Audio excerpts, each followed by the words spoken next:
Traviskelce sat alone in his truck outside Arrowhead Stadium, the night air heavy with silence. The parking lot was nearly empty now, just the dim glow of stadium lights reflecting off rain-speckled asphalt. He stared down at his phone where a flood of notifications blurred together into a cruel storm of words. They all said the same thing. Taylor Swift ruined him. He's too distracted by fame. This is what happens when you put love before football. Each comment hit harder than any tackle he'd ever taken on the field.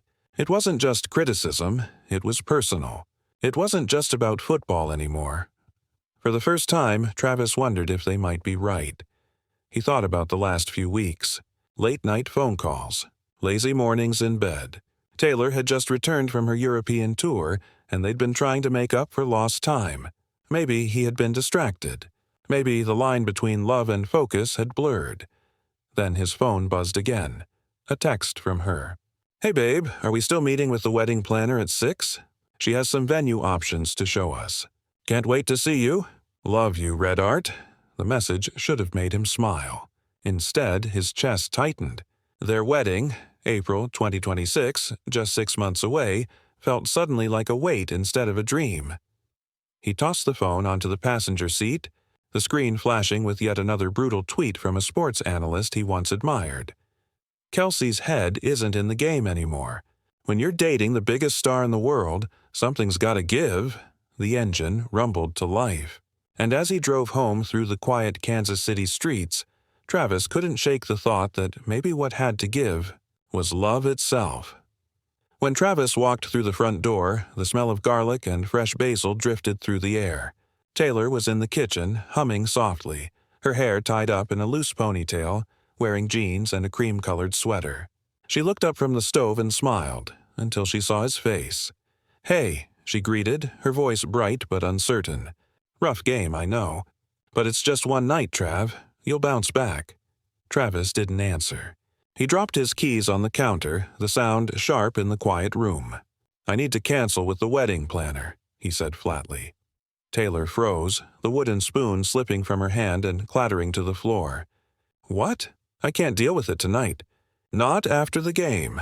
Not with everyone online tearing me apart. I can't sit there pretending to care about tablecloths and flower arrangements." Her shoulders stiffened. "Okay," she said carefully. "You're upset. I get that.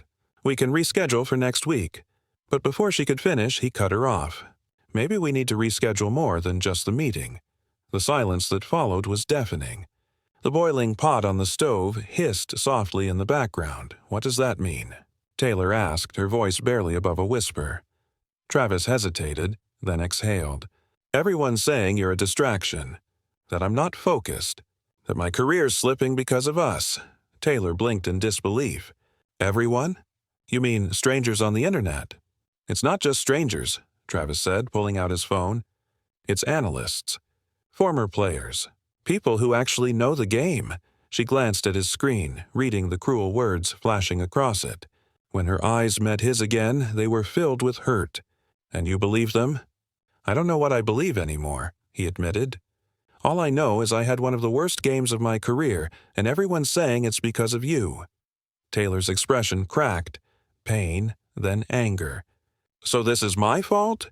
Me loving you, supporting you, showing up for you? That's the problem now?" "I didn't say that. You didn't have to." Her voice broke. "I rearranged my entire tour schedule to be here for you, Travis. I've stood in freezing stadiums cheering you on. I've defended you when people said you couldn't handle dating someone as famous as me. And the first time you mess up, you throw it back at me?" Travis opened his mouth to respond, but the words died. The distance between them suddenly felt insurmountable. Taylor's eyes glistened with anger and disbelief. "So what do you want me to do, Travis?"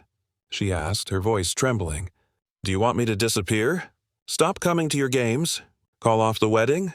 Travis opened his mouth to protest, but the words tangled in his throat. What came out instead was worse than silence. "Maybe we should postpone it," he said. "Just until after the season, so I can focus." The color drained from Taylor's face.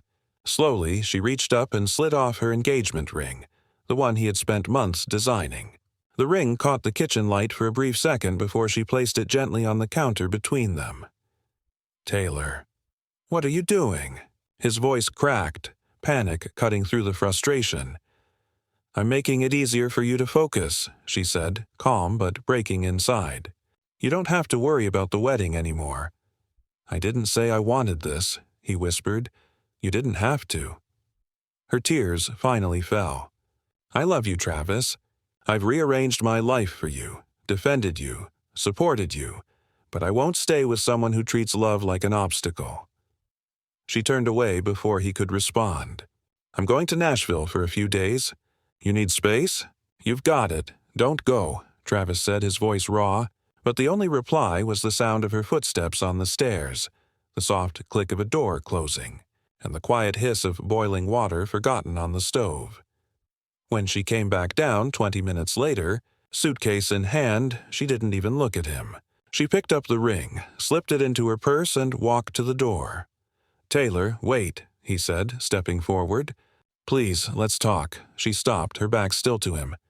"You told me I was a distraction, Travis. You told me our love was getting in your way. You don't come back from that with words.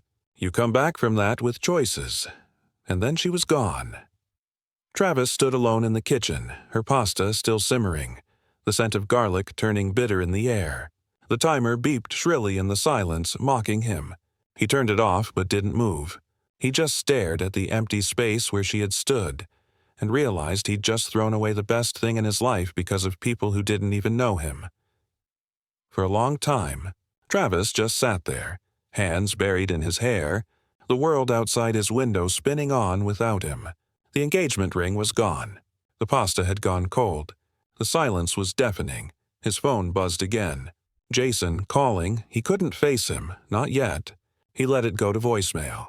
But after a few minutes, guilt pressed heavier on his chest. He picked up the phone, scrolling through photos instead. There they were. Him and Taylor at games, at her concerts, laughing in the kitchen, asleep on the couch. In every picture, he looked lighter, happier, more whole. And in that moment, the realization hit him like a blindside tackle. Loving Taylor hadn't made him weaker. It had made him better. The phone buzzed again. Jason, persistent as ever. This time, Travis answered. "Hey," he said, voice hoarse. "Trav, what the hell happened today?" Jason asked. "The game was rough, but that's not what I mean. I saw your face in the post-game presser. You look like you lost more than a football game." Travis took a deep breath. "I think I just lost Taylor." There was a stunned pause. "What do you mean you lost Taylor?" "I told her she was a distraction. Said we should postpone the wedding." She took off her ring, packed a bag, and left. Jason was silent for a long time. When he finally spoke, his voice was calm but sharp. "I'm trying to figure out how to call you an idiot without it sounding like an insult." "I know I'm an idiot." "Good," Jason said. "Then you'll understand when I say this. You let the internet get in your head. Do you remember when Taylor sat in the hospital waiting room all night when Mom had that health scare? Or when she flew home from Europe after your concussion? She's been there for you, Travis. Not your stats. Not your trophies. You." Travis swallowed hard. "I know." "Then how the hell did you convince yourself she's the problem?" Jason asked. "You've been happier these last 2 years than I've ever seen you. You're still one of the best tight ends in the league, bad game or not. Love doesn't make you weaker, it makes you human." Travis exhaled shakily. "I told her I wanted to postpone the wedding because I was scared, Jace. Scared everyone was right. Scared I couldn't be great at football and great at loving her." Jason snorted softly. "That's the dumbest thing I've ever heard. You're not worse because you love her. You're real because you love her. You've got balance now, man. That's not weakness. That's growth." Travis sat back staring at the dark kitchen. "What do I do?" "You go after her," Jason said without hesitation. "Right now. You drive to Nashville, knock on that door, and tell her you were an idiot. Beg if you have to. You tell her you still want to marry her in 6 months, exactly as planned." And before Jason could say anything else, Travis was already grabbing his keys.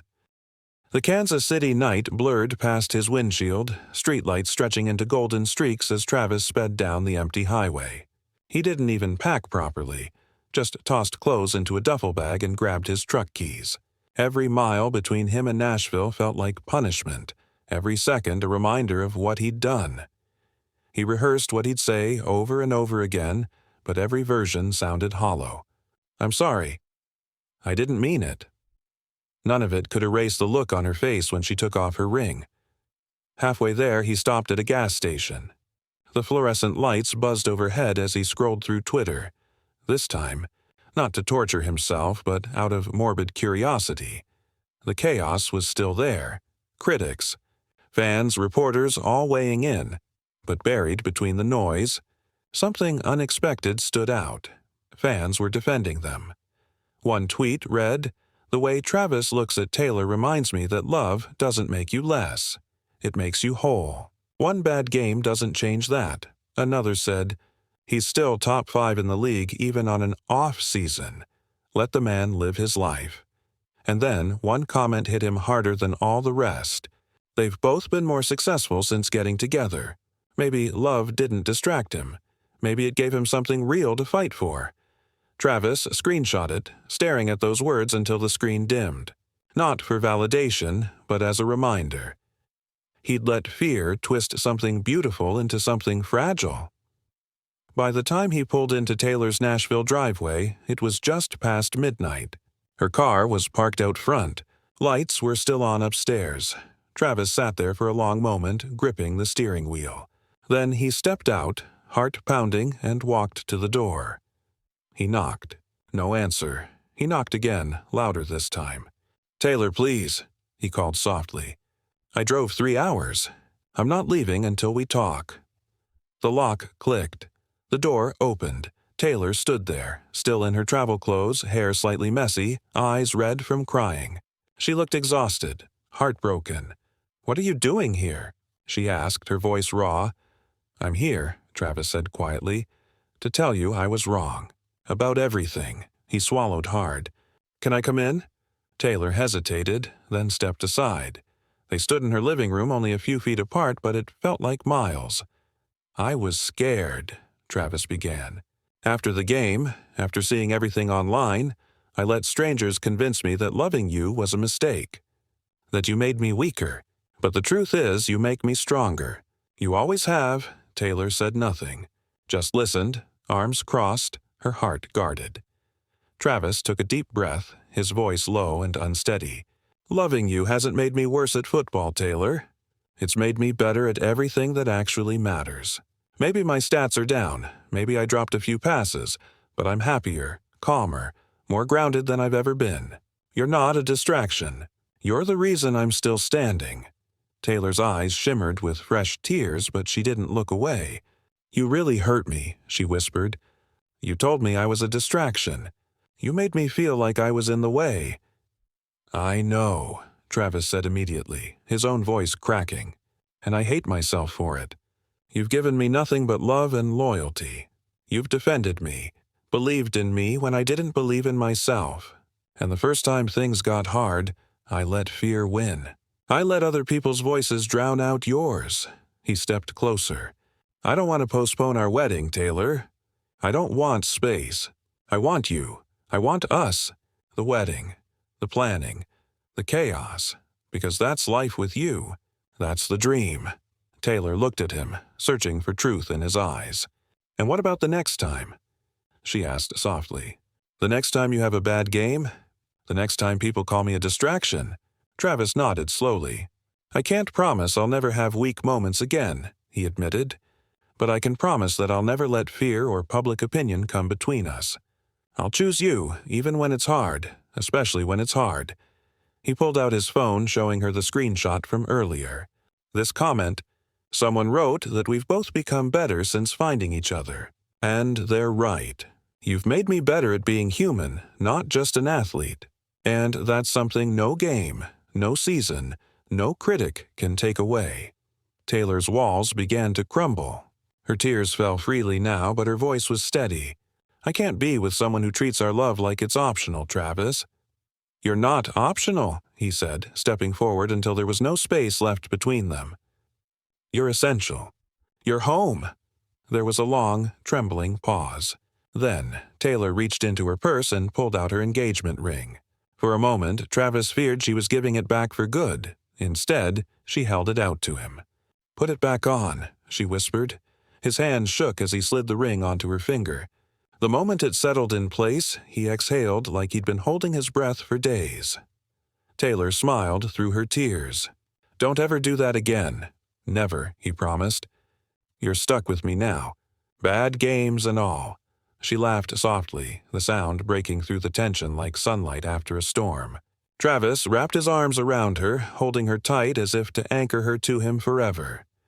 They stayed like that for a long time, two people who had been broken by doubt, now mending through love. Taylor pulled back, her voice gentle again. "You drove 3 hours. You must be exhausted. Do you want to stay tonight?" Travis smiled. "I want to stay forever, but I'll settle for tonight.